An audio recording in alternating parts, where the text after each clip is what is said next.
ಉಳ್ಳಾಳದಂಚಿ ಇಜ್ಜಾನಿನ corona case Someshwara ಪಿಲಾರ್ ನಿವಾಸಿ 38 ವರ್ಷ ಪ್ರಾಯದ ಪುಂಜೋಗು corona case ದೃಢಾಭಿನಡೆಗೆ Ullal ವ್ಯಾಪ್ತಿയുടെ ತೋಜಿದು ಬರ್ತಂದ್ರಿ. Someshwara ಪಿಲಾರ್ ದಾರಂದ ಬಾಕಿಲ seal down ಆತಂದ್ರಿ. Dakshina Kannada ಜಿಲ್ಲೆಡೆ ಒಟ್ಟು ಕೊರೋನಾ ಸೋಂಕಿತರ ಸಂಖ್ಯೆ 34ಕ್ಕೆ ಏರಿದಂಡು.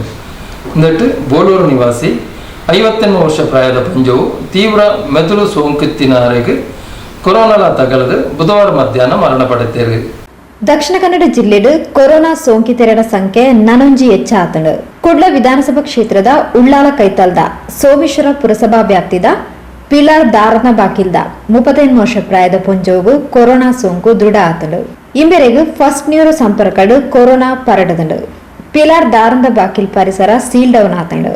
ಪಿಲಾರ್ ವ್ಯಾಪ್ತಿಡು ಕಂಟೈನ್ಮೆಂಟ್ ಝೋನ್ ಘೋಷಿಸಾಯರೆ ಆದೇಶ ಕೊರ್ನ ಜಿಲ್ಲಾಧಿಕಾರಿ ಸಿಂಧು ಬಿ ರೂಪೇಶ್ ಸೊಂಪತಾಯಿ ಇಲ್ಲುಲು ಬೊಕ್ಕ 10 ವಾಣಿಜ್ಯ ಮಳಿಗೆಲು ಕಂಟೈನ್ಮೆಂಟ್ ವ್ಯಾಪ್ತಿಗೆ ಬರ್ಪುಂಡು. ಕಂಟೈನ್ಮೆಂಟ್ ಝೋನ್ ಪೂರ್ತಿ ಸೀಲ್ ಡೌನ್ ಆಪುಂಡು ಪಂಡು ತೆರಿಪಾಯರು.